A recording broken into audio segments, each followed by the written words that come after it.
యేసుక్రీస్తు నామంలో మీ అందరికీ వందనాలు. ప్రియ స్నేహితులారా, మన అనుదిన వాక్య ధ్యానంలో సామెతల గ్రంథం ధ్యానిస్తున్నాం కదా. ఈరోజు పరిశుద్ధ గ్రంథం నుండి సామెతల గ్రంథము 2వ అధ్యాయం 1వ వచనం.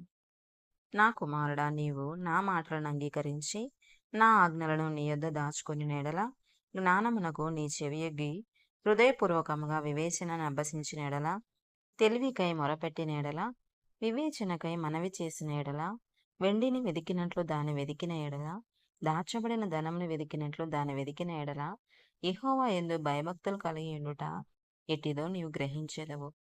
దేవుని గూర్చిన విజ్ఞానము నీకు లభించును. యెహోవాయే జ్ఞానమిచ్చువాడు.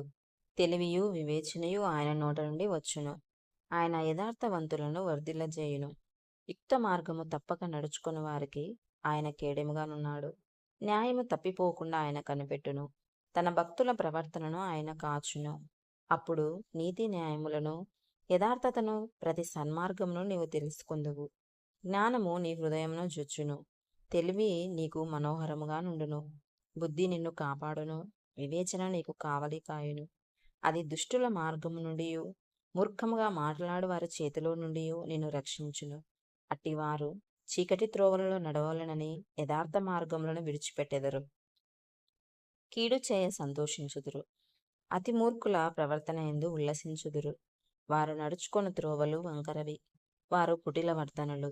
మరియు అది జారస్త్రీ నుండి, మృదువుగా మాట్లాడు పరస్త్రీ నుండి నిన్ను రక్షించును. అట్టి స్త్రీ తన యవన కాలపు ప్రియుని విడుచున్నది. తన దేవుని నిబంధనను మరచున్నది. దాని ఇల్లు మృత్యువునొద్దకు దారితీయును. అది నడుచు త్రోవలో ప్రేతల యొద్దకు చేరును. దాని యొద్దకు పోవు వారిలో ఎవరునూ తిరిగిరారు. జీవ మార్గములు వారికి దక్కవు. నా మాటలు వినిన ఎడల నీవు సజ్జనుల మార్గమందు నడుచుకుందువు. నీతిమంతుల ప్రవర్తనను అనుసరించుదువు. యథార్థవంతులు దేశమందు నివసించుదురు. లోపము లేనివారు దానిలో నిలిచియుందురు. భక్తిహీనులు దేశంలో నుండకుండా నిర్మూలమగుదురు. విశ్వాసఘాతకులు దానిలో నుండి పెరికివేయబడుదురు.